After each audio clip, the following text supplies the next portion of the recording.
No Modi. दीदी आएगी 100% आएगी। अगर बेईमानी नहीं हुई तो आएगी, 100% आएगी। आज 8 बजे बोलेंगे, उससे पहले हमें बता दें कि भैया आप लोग चले जाइए, 8 दिन टाइम की बात करते हैं। कलकत्ते में इलेक्शन चल रहा है। अमित शाह जी खुद कहते हैं कि सोशल डिस्टेंसिंग रखिए। कल 7 तारीख को कल खुद वो ट्रक के अंदर, बस के अंदर वो खुद घूम रहे थे, कोई सोशल डिस्टेंसिंग नहीं। आप कल के चेक करिए, बिल्कुल देख सकते हैं आप। कल मैं भी कलकत्ते में, दिल्ली से ज़्यादा बिजी शहर है कलकत्ता। तो रैली से कोरोना कहाँ फैलता है? रैली में वही तो बोलना है, वही तो बोलना है मैम, वही तो बोलना चाहते हैं। रैली से नहीं फैलता है कोरोना, मतलब 2 आदमी हम बैठेंगे तो कोरोना फैल जाएगा। सुनिए मैम, आज 10 बजे से जो लगा है कर्फ्यू, लगा है 5 बजे तक। आप बताइए कहाँ भीड़ होता है 10 बजे तक? आदमी तो घर में जाता है सोने के लिए, जाते कि नहीं जाते? देश का जनता का हाल बेहाल है, लेकिन हो भी तो क्या, रैलियों में व्यस्त सरकार है। आप बताइए, आप कहाँ जा रहे हैं? हमको बिहार पटना जाना है मैडम, लेकिन पैसा नहीं है। लेकिन मोदी जी कहते हैं कि जो हम जनता के लिए काम कर रहे हैं, ये कर रहे हैं, वो कर रहे हैं, लेकिन हम लोगों को यहाँ ठहरने नहीं देता है आरपीएफ वाला। 5 दिन से मैं यहाँ रह रहा हूँ और मुझे भगा दिया जा रहा है। और लॉकडाउन किस चीज़ का लॉकडाउन है मैडम? कहाँ बीमारी है? जहाँ बस उसकी बंगाल में, पांडिचेरी में, ये केरल में, तमिलनाडु में, ये 5 राज्य में, जो असम में, ये 5 राज्य में जो चुनाव हो रहा है मैडम, वहाँ कहीं लॉकडाउन नहीं है, कहीं कुछ नहीं है। 2-2 लाख प्रधानमंत्री के रैली में आदमी जुटता है बगैर मास्क का। वहाँ कोई लॉकडाउन नहीं, कोई ये कोरोना नहीं। और ये दिल्ली में कोरोना है, दिल्ली में कोरोना गरीबों को मारने के लिए, केजरीवाल सरकार को बदनाम करने के लिए ये कोरोना का ये बहाना बता रहा है। जहाँ जहाँ उसका सत्ता नहीं है, जिस राज्य में उसका सत्ता नहीं है, महाराष्ट्र में कोरोना की जनसंख्या कम है लेकिन उसका सत्ता नहीं है तो कहता है कि कोरोना है। दिल्ली में उसकी सत्ता नहीं है तो कहता है कोरोना है। छत्तीसगढ़ में उसका सरकार नहीं है तो कहता है कोरोना है। और जहाँ उसकी यूपी में उसकी सटा हुआ नोएडा है, एनआरसी में, वहाँ पर कोरोना दिल्ली से सटा हुआ है, हरियाणा गुड़गांव से सटा हुआ है, वहाँ कोरोना नहीं है। लेकिन जहाँ जहाँ सत्ता नहीं है वहाँ वहाँ कोरोना है। तो मैडम, मैं रिक्वेस्ट करना चाहता हूँ आपसे कि आप देशवासियों को यह संदेश दीजिए कि इस कोरोना के भयावह में मत आइए आप लोग। ये कोरोना नहीं है, कोरोना कोई बीमारी नहीं है, हम गरीबों के लिए कोरोना नहीं है। आप भावुक ना हो, हम आपके जज्बातों का कदर करते हैं, लेकिन आप देख सकते हैं कि जिस तरीके से लोगों की अंतरात्मा मर गई है और ये 5 दिन से बेचारे भटक रहे हैं जाने के लिए अपने शहर, लेकिन आज इनके पास इतने पैसे नहीं हैं कि ये अपने शहर जा सके। तो ऐसे ही लोगों को ध्यान में रखते हुए हम कड़ी धूप में, बरसात में और आपको बता दें ठंड में निकलते हैं, ताकि गरीब जनता को ग्राउंड जीरो पे पहुंचकर गरीब जनता की आवाज़ सरकार तक पहुंचाया जा सके। अब सरकार से क्या कहना चाहते हैं? मैं सरकार से ये कहना चाहता हूँ कि अगर कोरोना है और लॉकडाउन लगना चाहिए तो सबसे पहले आप सूचित कीजिए कि आप लोग सब अपने अपने घर जाइए, और घर जाने के बाद हम लोगों को क्या परिस्थिति होगा उसका व्यवस्था होना चाहिए। राजा का काम क्या होता है कि जनता का रक्षा करना। तो हम लोगों को खाने पीने का व्यवस्था कीजिए। यहाँ हम लोग कमाते हैं तो खाते हैं, मजदूर लोग हैं। देखिए, देश में एकता तो जरूरी है। कहीं ना कहीं कोरोना के नाम पर, धर्म के नाम पर देश को बांटने की कोशिश की जाती है। अभी और भी हमारे साथ लोग हैं तो और भी उनसे जानते हैं। कलकत्ते में इलेक्शन चल रहा है। अमित शाह जी खुद कहते हैं कि सोशल डिस्टेंसिंग रखिए। कल 7 तारीख को कल खुद वो ट्रक के अंदर, बस के अंदर वो खुद घूम रहे थे, कोई सोशल डिस्टेंसिंग नहीं था।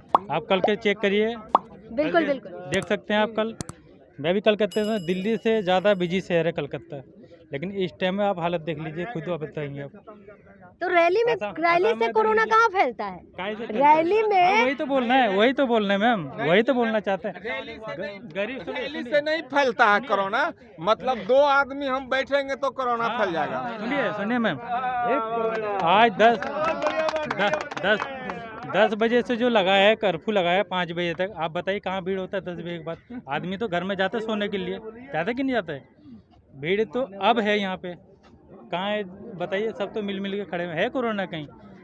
इस चीज़ से गरीब का मरण है।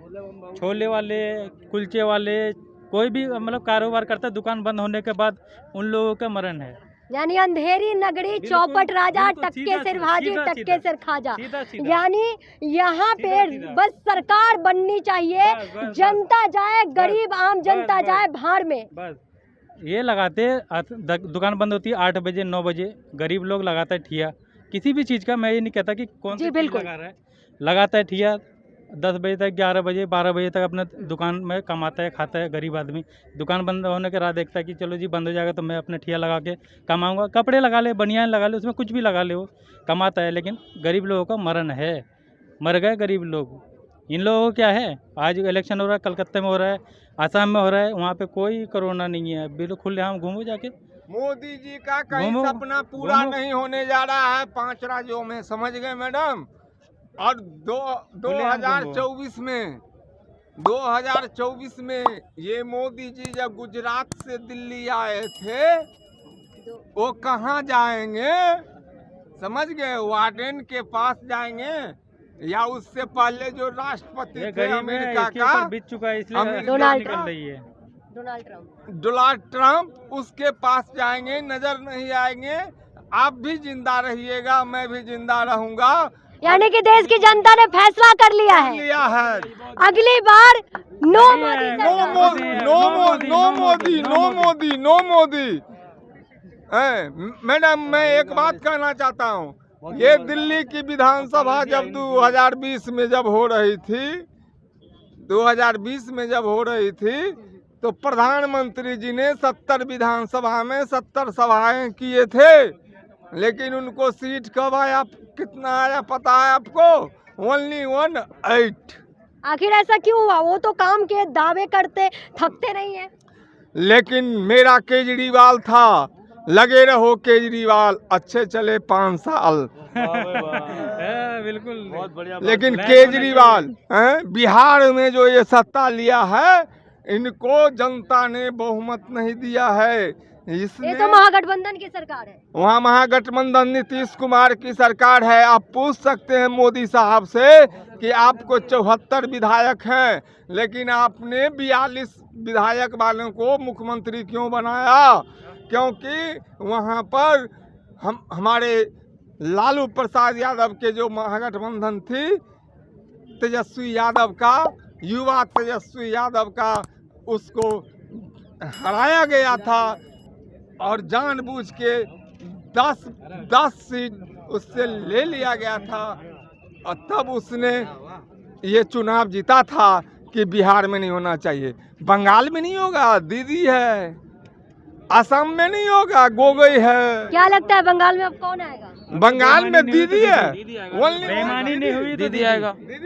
बेईमानी अगर नहीं हुई तो दीदी पक्का 100% दीदी। ईवीएम का खराबी नहीं होगी। ये बात दिल्ली में कही जा रही है कि बंगाल में अभी भी दिल्ली दीदी की सरकार आएगी। ये बात दिल्ली की जनता कह रही है।